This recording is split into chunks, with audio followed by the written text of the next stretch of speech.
Welcome back to Control Alt Lead, the podcast from computing where we talk to IT leaders about what's moving in the market. This week I'm talking to Matt Sharp, Chief Digital Officer at RLB UK and Europe, to explore how and why this traditional construction firm is evolving into a digital consultancy. We talk about how Matt built RLB Digital, how it went from internal support to fully revenue generating subsidiary, and how construction is finally catching up with other industries in the digital transformation journey. Please enjoy.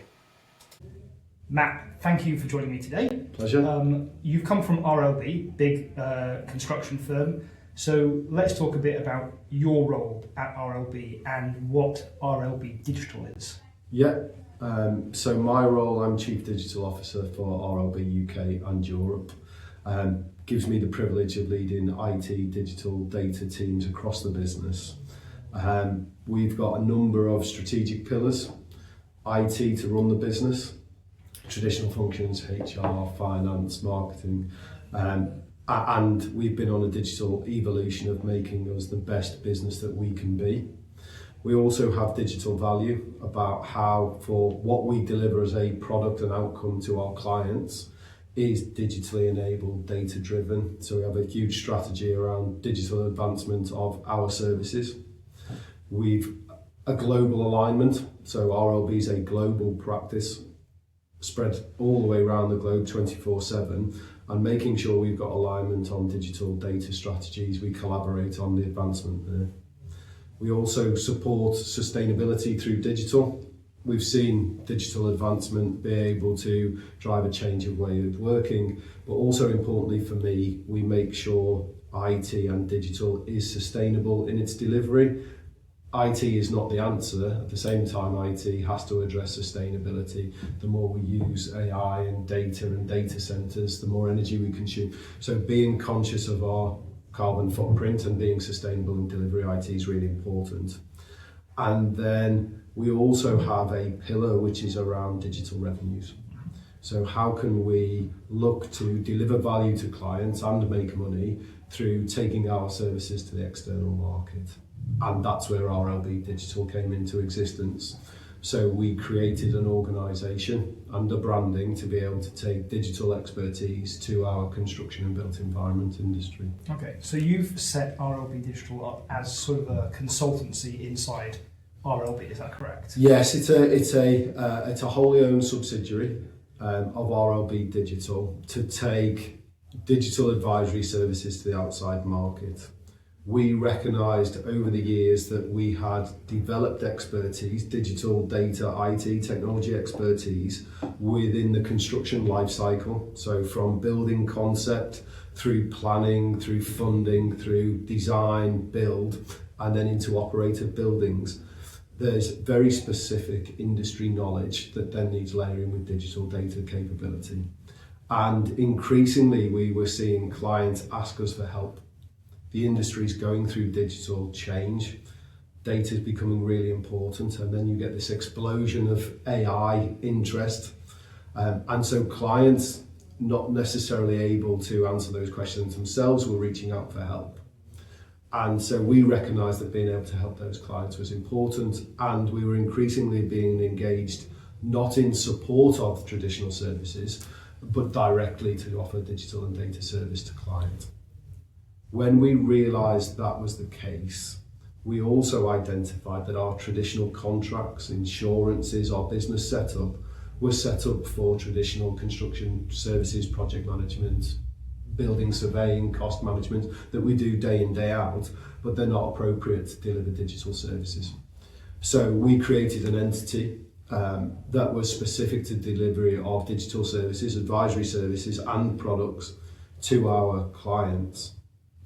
In doing that, we created a company, and we didn't want to lose the values, the branding, the heritage, the trust that we've got as RLB. And so what do we call a digital division of RLB? It took me years to come up with it. It was RLB Digital. Okay, great. And so you're providing these services to clients. So RLB effectively is not just a construction company anymore. Yes, that's exactly right. Other industries have reached out for digital advisory and digital help before. We often get systems implementation partners, integrators, we get digital professionals from outside. Our industry probably has been slower than others. We've been seen traditionally as bricks and mortar, but we are going on a huge digital transformation. And therefore there is opportunity for those that are digitally able, digitally aware and have some experience of doing it within our industry to be able to coach and guide other organisations through that change. So we deliver traditional IT consultancy services. How do you procure systems, how do you implement systems? We also do some development. There are challenges that have not yet been answered within our sector that need some level of localised widget development, and we're able to be able to do that. There are data analytics challenges that need data expertise but with a knowledge of what that data is and means within our industry. And then there are some specific nuances around the built environment life cycle and how we manage data through that life cycle. So there's been a trend in our industry over the last few years of buildings information management and BIM and government mandates around the upskilling of our industry and the change of our ways of working, but setting the standards for those. So when you have major construction projects, how do you set out a strategy that says this will be an exchange of data through its life cycle, it will be digitally enabled? We almost have to set the glossary, we have to set the language that we're going to talk, we have to time that correctly so that each phase in a construction project exchanges the information appropriately, and we track and manage that. So almost in parallel with project managing the task, there's a project management of the information flow and the data. So one of the things that we also offer to the market is what's the strategy for construction projects, how do you implement that, how do you man that through the delivery of these huge scale marquee construction projects. Information management is key. So we've got a range of services that we can therefore offer clients that we'd had to learn ourselves. Our business was going through that we've built up the expertise and the pool of resources that now we can help our clients through that as well. Okay. And IT, I hate to say it, but it is traditionally seen as something of a cost centre. You, I think it's fair to say, have set RLB Digital up as a revenue generator. So how have you done that? How have you changed that perception in the business? So we were really keen on changing the narrative from overhead, expense to value add. Internally, that value add is around digital data strategy, improving our business, making our colleagues' lives easier and adding quality and value to the output that we give to our clients, which is half of the equation. I also look to try and offset some of the increasing cost of digital and data and IT, which can be quite scary to a business, by saying actually the expertise we build can also be that revenue generator. So in selling those services, we think we can generate some income. In setting that up as a separate business, corporate entity, contracts directly, insurance is specific. Actually what we've done is set that up as an entirely different company, its own board, its own business plan, its own budget, and therefore we're quite entrepreneurial because we're relatively small and in startup. And actually that digital startup ethos, we have to make money to survive. We are more hand to mouth. We're not supported by a great engine that just pays our annual budgets for IT. Actually, we're responding to the market, we're looking at opportunities, and we have to make money to be able to survive. What we try to do right from the outset, I'm a Simon Sinek fan, and therefore the whys became really important. Every business or most businesses exist to make money in some way, and actually to fund our ecosystem needed that cycle of money that we had to earn money to spend money to be able to do more. But actually we went back to our whys, and our whys, we want to digitally transform our industry. We want to upskill the industry so that we are more digitally enabled and data driven. So actually the people that we've got in RLB Digital don't just want to deliver engagement after engagement for fee. Overall, we want to change the industry for digitally for the better. In doing that, we've got some causes. D&I within construction and within IT. So DE&I for us is around finding the right talent and being able to build. So we're really pleased we've got a high percentage of international employees, we've got a high percentage of women doing digital construction, which I think is exceptional for us. We've got a real mix, and actually I think that's really hitting home with the clients that we engage. You know, the team that we can bring is hugely important. We recognised that digital construction hasn't been around for a long time, and therefore we needed to create, and we need to continue to create talent. A part of our D&I journey is actually identifying young talent and developing it with both digital expertise and construction expertise. So we wanted to create an environment where talent wanted to come and join us, clients want to come and work with us, and we get recognised for our digital and data capabilities and our professionalism. And therefore, if we build that, hopefully we get invited to work on marquee construction projects, our reputation builds, we can become award-winning, we get further recognition, more industry superstars come and join us, more talent comes and join us. The more we can influence the industry, actually hopefully that brings in work, and that work then generates the revenue to increase that cycle. What we've seen over the last 2 years, I effectively, to start the business, we took a startup loan. RLB effectively is our primary investor. Put a business plan in, levels of risk, new service line, new industries to try and go into. And so actually we were conservative. We thought this may need a startup time as we embed and launch services. So took a startup loan from the main business with a 3-year ROI plan. But actually within the first year we turned profit. We paid back the startup loan. We became self-sufficient. In year 2, we've been able to self-invest from RLB Digital to make strategic investments in growth of the team, in acquisition of clients, in development of new services. So we're heading into year 3 at a position where we are way above our business plan. We are generating revenues, and we've established ourselves already. We're multi-award winning within 2 years of being that digital advisory practice to the construction industry. There's definitely going to be some jealousy from the listeners out there, I'm sure.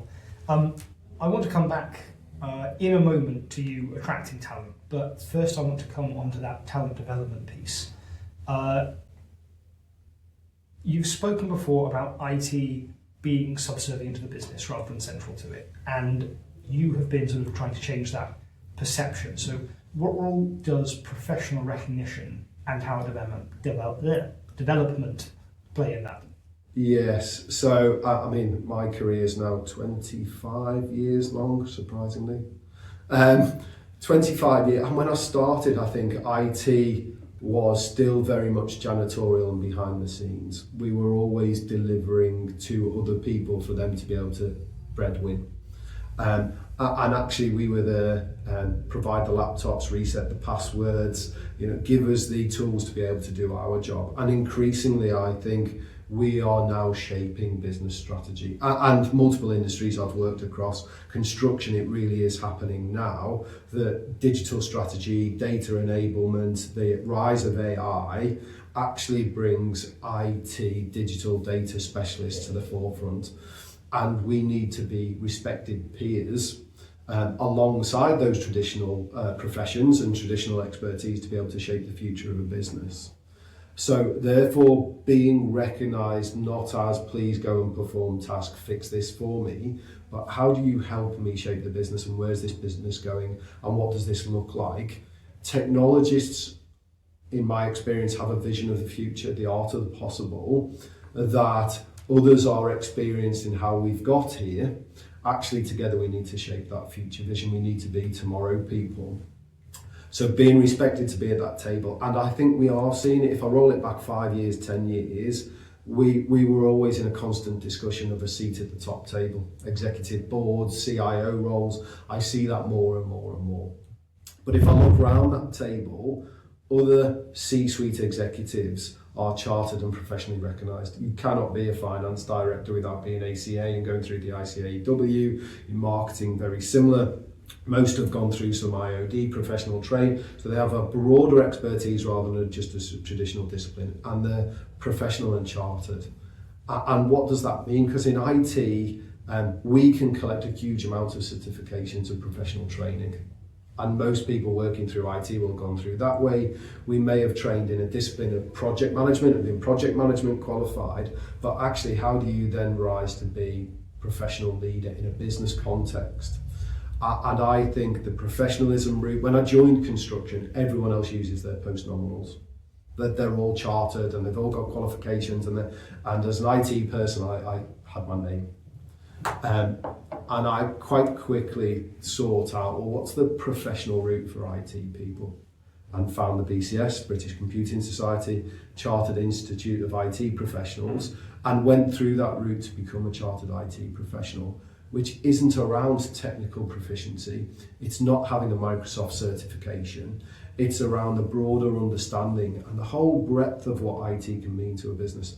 So risk management, cybersecurity concerns, importantly these days around ethics. And the ethics of employing IT within a business and how AI may influence that. I often talk about just because we could doesn't mean we should. So how does an IT professional, when applying or developing into a role onto a board and a leadership team, how do we prove that we've got that credibility? How do we say that we will apply industry standards and we will be industry leading in development? Wherever I land, I would like to be able to say I've got methodology behind me that says leading this business, I will do things right. And I think carrying the CITP, Chartered IT Professional status, is really important to be able to carry that.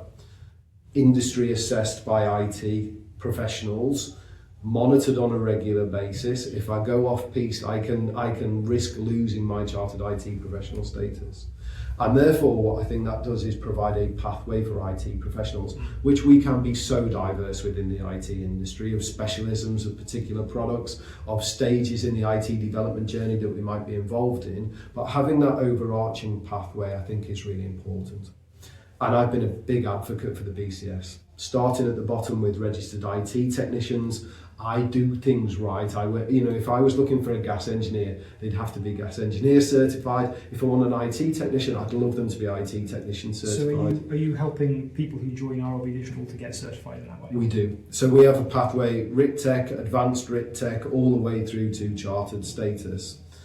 We actually, as RLB and RLB Digital, we are organisational members of the BCS, and we use their Role Model Plus tool, which is based on Sophia Plus. So Skills Framework for the Information Age is a pre-packaged list of roles with skills against a maturity curve. So if you're just joining the industry, you'd be level 1 in a particular role that would have these particular skills. We can assess our people, understanding where they're strong or whether they need development. We can then put development plans against them with industry recognised qualifications, certifications, and give them a pathway.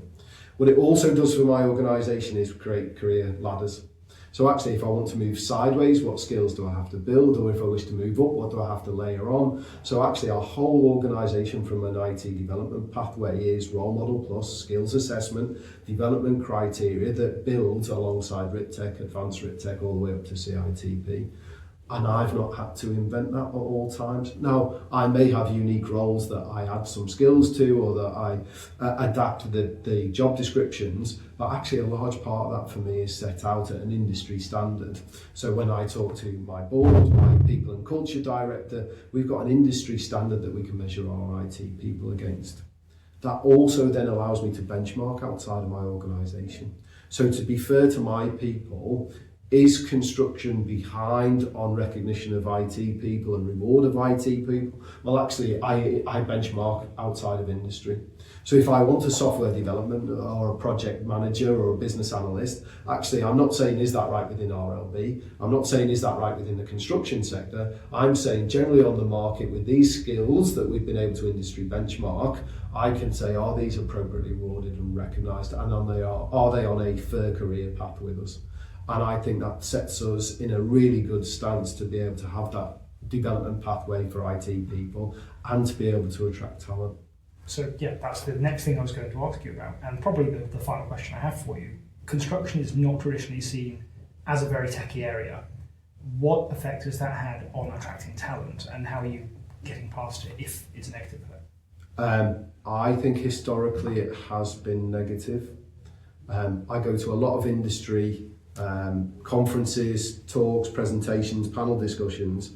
I think the last referenceable document that I saw was a McKinsey report back in 2015 around the digitalisation of industries, and 10 years is a long time in industry and a long time in IT. In that report, I think we were second to bottom to agriculture at the bottom, then construction, and then a whole list of other industries that were more digitalised and more data. I think if we reviewed that today, I'd love to see us in a better position. I think we've come on so much and we do so much more in digital and data and the enablement of the industry. But I don't think we sell ourselves particularly well. So out there, if you were to go to IT graduates, digital graduates, AI, power platform developers, I don't think they know of construction. And we as an industry don't sell ourselves very well.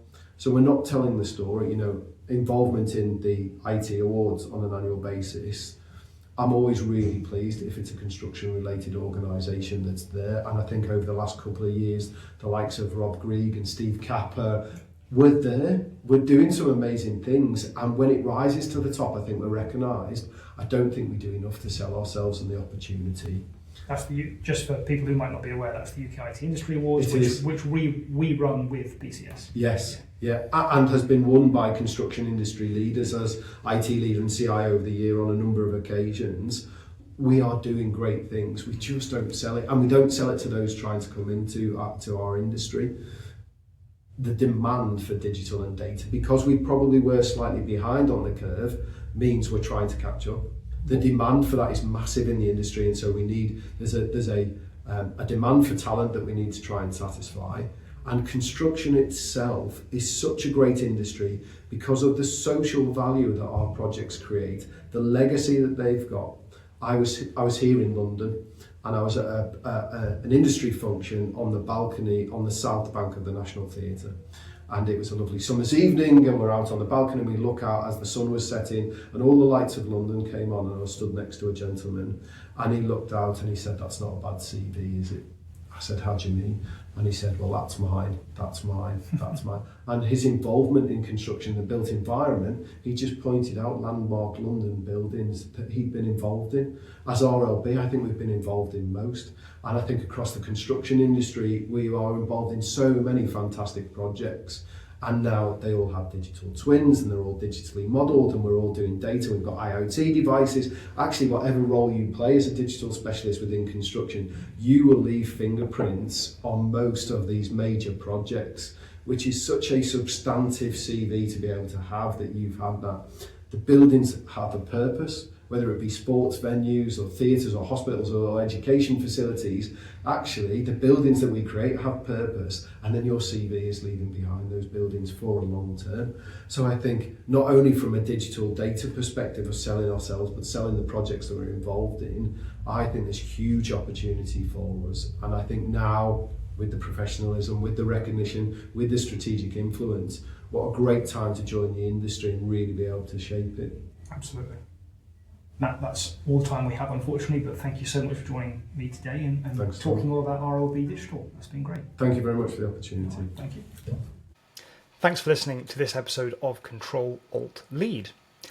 Next time, I'll be talking about how tech is transforming the charity sector with the CIO of the world's largest non-profit organisation, Paul Smith at Amnesty International.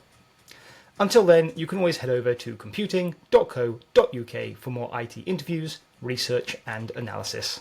Until next time.